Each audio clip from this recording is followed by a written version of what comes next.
Chapter 2 A Wayside Adventure.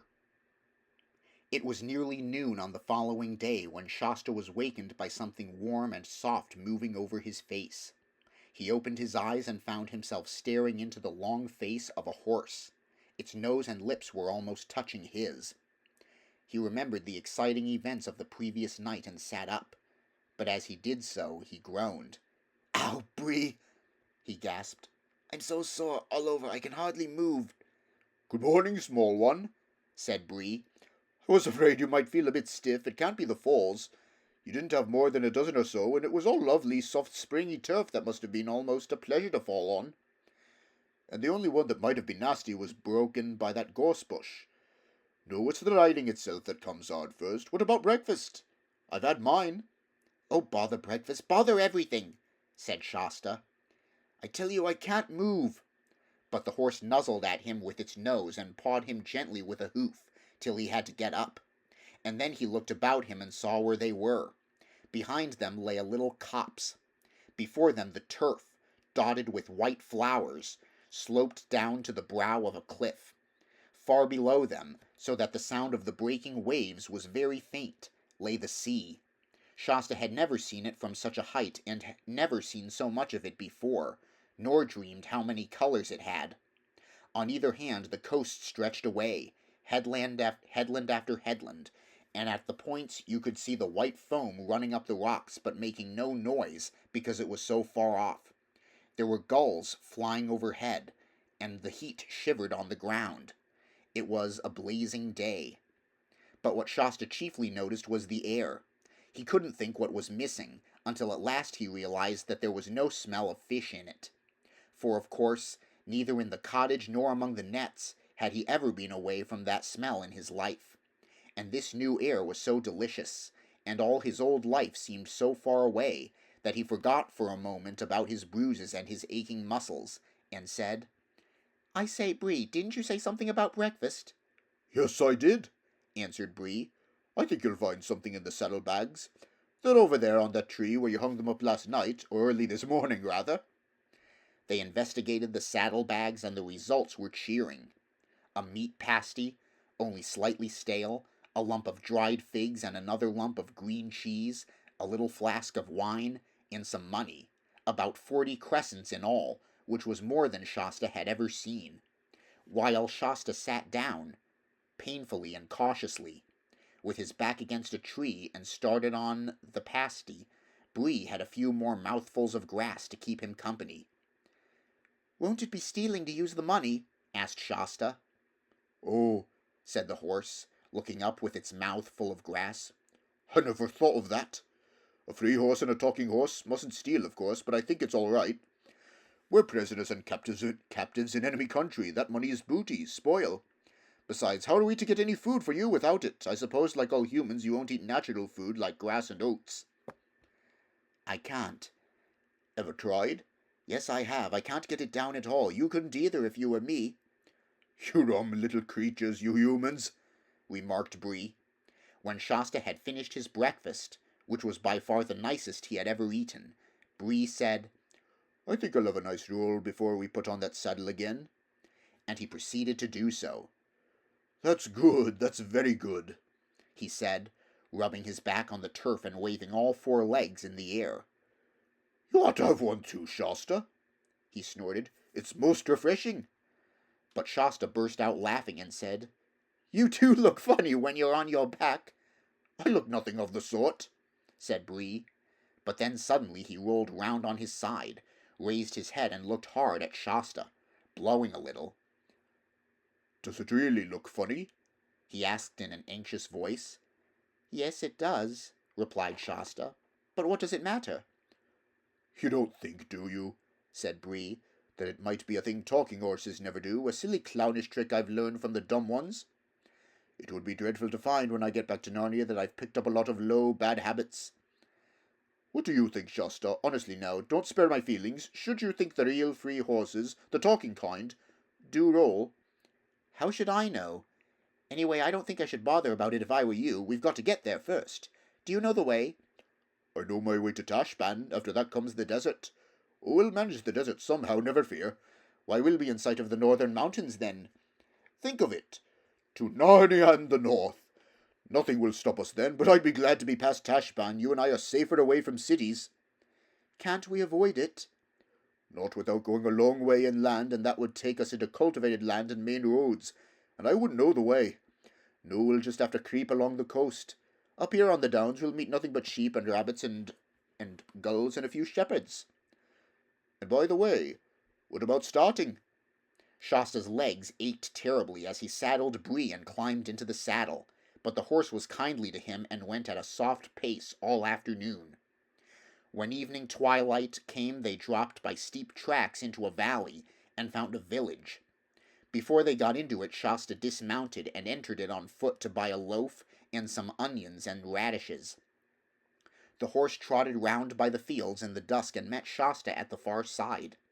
This became their regular plan every second night. These were great days for Shasta, and every day better than the last, as his muscles hardened and he fell less often. Even at the end of his training, Bree still said he sat like a bag of flour in the saddle. And even if it was safe, young'un, I'd be ashamed to be seen with you on the main road. But in spite of his rude words, Bree was a patient teacher. No one can teach riding so well as a horse. Shasta learned to trot, to canter, to jump, and to keep his seat even when Bree pulled up suddenly or swung unexpectedly to the left or the right. Which, as Bree told him, was a thing you might have to do at any moment in a battle. And then, of course, Shasta begged to be told of the battles and wars in which Bree had carried the Tarkon. And Bree would tell of forced marches and the fording of swift rivers, of charges and of fierce fights between cavalry and cavalry, when the war horses fought as well as the men, being all fierce stallions, trained to bite and kick, and to rear at the right moment so that the horse's weight as well as the rider's would come down on an enemy's crest in the stroke of sword or battle-axe. But Bree did not want to talk about the wars as often as Shasta wanted to hear about them. Don't speak of them, youngster, he would say. They were only the Tisrock's wars, and I fought in them as a slave and a dumb beast. Give me the Narnian wars, where I shall fight as a free horse among my own people. Those will be wars worth talking about. Narnia and the North, brah! Broo! Shasta soon learned, when he heard Bree talking like that, to prepare for a gallop. After they had travelled on for weeks and weeks past more bays and headlands and rivers and villages than Shasta could remember, there came a moonlit night when they started their journey at evening, having slept during the day. They had left the downs behind them and were crossing a wide plain with a forest about half a mile away on their left. The sea, hidden by low sand hills, was about the same distance on their right. They had jogged along for about an hour, sometimes trotting and sometimes walking, when Bree suddenly stopped. "What's up?" said Shasta. "Shh!" said Bree, craning his neck round and twitching his ears.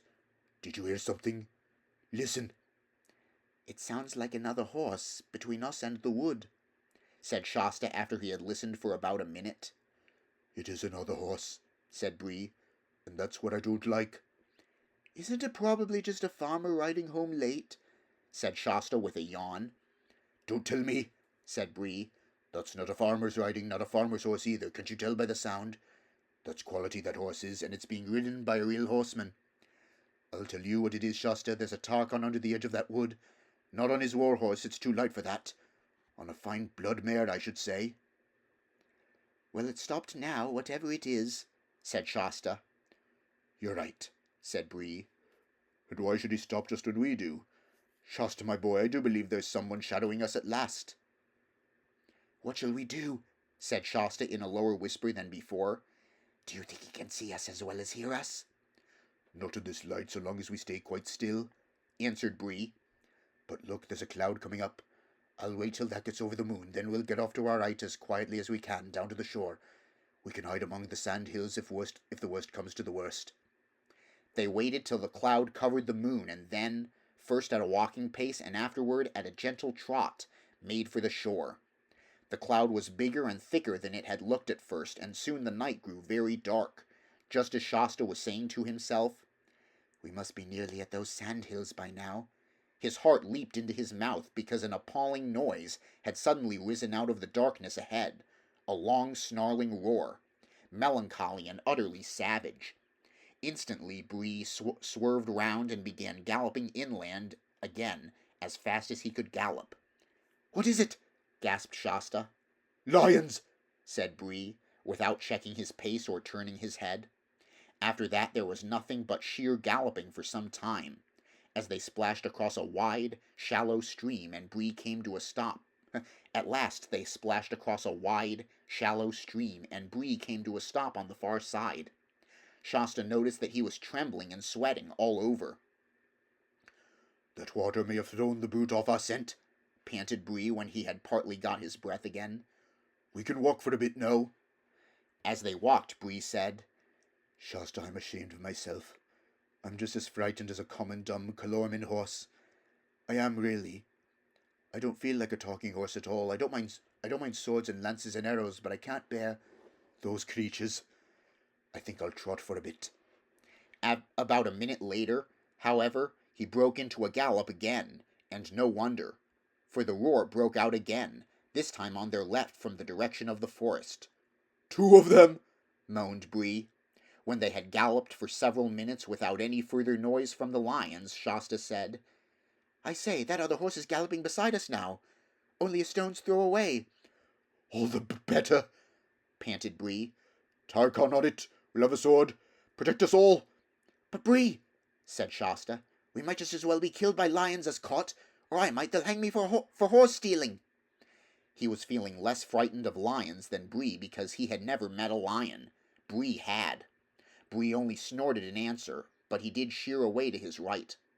Oddly enough, the other horse seemed also to be sheering away to the left, so that in a few seconds the space between them had widened a good deal. But as soon as it did so, there came two more lions' roars, immediately after one another, one on the right and the other on the left. The horses began drawing nearer together. So, apparently, did the lions. The roaring of the brutes on each side was horribly close, and they seemed to be keeping up with the galloping horses quite easily. Then the cloud rolled away. The moonlight, astonishingly bright, showed up everything almost as if it were broad day. The two horses and two riders were galloping neck and neck, and knee to knee, just as if they were in a race. Indeed, Bree said, afterward, that a finer race had never been seen in Calorman. Shasta now gave himself up for lost and began to wonder whether lions killed you quickly or played with you as a cat plays with a mouse and how much it would hurt. At the same time, one sometimes does this at the most frightful moments. He noticed everything. He saw that the other rider was a very small, slender person, mail-clad. The moon shone on the mail, and riding magnificently. He had no beard. Something flat and shining was spread out before them. Before Shasta had time even to guess what it was, there was a great splash, and he found his mouth half full of salt water. The shining thing had been a long inlet of the sea. Both horses were swimming, and the water was up to Shasta's knees. There was an angry roaring behind them, and looking back, Shasta saw a great, shaggy, and terrible shape crouched on the water's edge, but only one. We must have shaken off the other lion, he thought. The lion apparently did not think its prey worth a wetting. At any rate, it made no attempt to take to the water in pursuit. The two horses, side by side, were now well out into the middle of the creek, and the opposite shore could be clearly seen. The Tarkon had not yet spoken a word. But he will, thought Shasta, as soon as we have landed. What am I to say? I must be thinking about a story. Then, suddenly, two voices spoke at his side. "Oh, I am so tired," said the one. "Hold your tongue, Queen, and don't be a fool," said the other. I'm dreaming, thought Shasta. I could have sworn that that other horse spoke. Soon the horses were no longer swimming, but walking, and soon with a great sound of water running off their sides and tails, and with a great crunching of pebbles under 8 hoofs, they came out on the farther beach of the inlet. The Tarkon, to Shasta's surprise, showed no wish to ask questions. He did not even look at Shasta, but seemed anxious to urge his horse straight on. Bree, however, at once shouldered himself in the other horse's way. "Bwah!" he snorted. "Steady there, I heard you, I did. There's no good pretending, ma'am, I heard you. You're a talking horse, an onion horse just like me." What's it got to do with you if she is?" said the strange rider fiercely, laying hand on sword hilt. But the voice in which the words were spoken had already told Shasta something. "Why, it's only a girl!" he exclaimed. "And what business is it of yours if I am only a girl?" snapped the stranger. "You're probably only a boy, a rude, common little boy, a slave probably, who's stolen his master's horse." "That's all you know," said Shasta. "He's not a thief, little Tarkina," said Bree. "At least if there's been any stealing, you might just as well say I stole him. And as for its not being my business, you wouldn't expect me to pass a lady of my own race in this strange country without speaking to her. It's only natural I should." "I think it's very natural, too," said the mayor. "I wish you'd hold your tongue, Hwin," said the girl. "Look at the trouble you've gotten us into." "I don't know about trouble," said Shasta. "You can clear off as soon as you like. We shan't keep you." "No, you shan't," said the girl. "What quarrelsome creatures these humans are," said Bree to the mayor. "They're as bad as mules. Let's try to talk a little sense. I take it, ma'am, your story is the same as mine, captured in early youth, years of slavery among the Calormans?" "Too true, sir," said the mayor with a melancholy whinny. "And now, perhaps, escape?" "Tell him to mind his own business, Hwin," said the girl. "No, I won't, Aravis," said the mayor, putting her ears back. "This is my escape just as much as yours. And I'm sure a noble warhorse like this is not going to betray us. We are trying to escape to get to Narnia." "And so, of course, are we," said Bree. "Of course you guessed that at once. A little boy in rags riding, or trying to ride, a war-horse at dead of night couldn't mean anything but an escape of some sort. And if I may say so, a high-born Tarkina riding alone at night, dressed up in her brother's armour, and very anxious for everyone to mind their own business, and ask her no questions. Well, if that's not fishy, call me a cob." "All right, then," said Aravis. "You've guessed it. Hwin and I are running away. We are trying to get to Narnia. And now what about it?" "Why, in that case, what is to prevent us all going together?" said Bree. "I trust, Madam Hwin, you will accept such assistance and protection as I may be able to give you on the journey." "Why do you keep talking to my horse instead of to me?" asked the girl. "Excuse me, Tarkina," said Bree, with just the slightest backward tilt of his ears, "but that's Calorman talk. We're free Narnians, Hwin and I, and I suppose if you're running away to Narnia, you want to be one too. In that case, Hwin isn't your horse any longer. One might just as well say you're her human." The girl opened her mouth to speak and then stopped. Obviously, she had not quite seen it in that light before. "Still," she said after a moment's pause, "I don't know that there's so much point in all going together. Aren't we more likely to be noticed?" "Less," said Bree, and the mayor said, "Oh, do let's. I should feel more comfortable. We're not even certain of the way. I'm sure a great charger like this knows far more than we do." "Oh, come on, Bree," said Shasta, "and let them go their own way. Can't you see they don't want us?" "We do," said Hwin. "Look here," said the girl. "I don't mind going with you, Mr. Warhorse, but what about this boy? How do I know he's not a spy?" Why don't you say at once that you think I'm not good enough for you?" said Shasta. "Be quiet, Shasta," said Bree. "The Tarkina's question is quite reasonable. I'll vouch for the boy Tarkina. He's been true to me and a good friend, and he's certainly either a Narnian or an Archenlander." "All right, then, let's go together." But she didn't say anything to Shasta, and it was obvious that she wanted Bree, not him. "Splendid!" said Bree. "And now that we've got the water between us and those dreadful animals, what about you two humans taking off our saddles and are all having a rest and hearing one another's stories?" Both the children unsaddled their horses, and the horses had a little grass, and Aravis produced rather nice things to eat from her saddle-bag. But Shasta sulked and said no thanks, and that he wasn't hungry. And he tried to put on what he thought very grand and stiff manners, but as a fisherman's hut is not usually a good place for learning grand manners, the result was dreadful. And he half knew that it wasn't a success, and then became sulkier and more awkward than ever. Meanwhile, the two horses were getting on splendidly. They remembered the very same places in Narnia. "The grasslands up above Beaver's Dam," and found that they were some sort of second cousins once removed. This made things more and more uncomfortable for the humans until at last Bree said, "Now, Tarkina, tell us your story, and don't hurry it. I'm feeling comfortable now." Aravis immediately began, sitting quite still and using a rather different tone and style from her usual one. For in Calormen, storytelling, whether the stories are true or made up, is a thing you're taught, just as English boys and girls are taught essay writing. The difference is that people want to hear the stories, whereas I never heard of anyone who wanted to read the essays.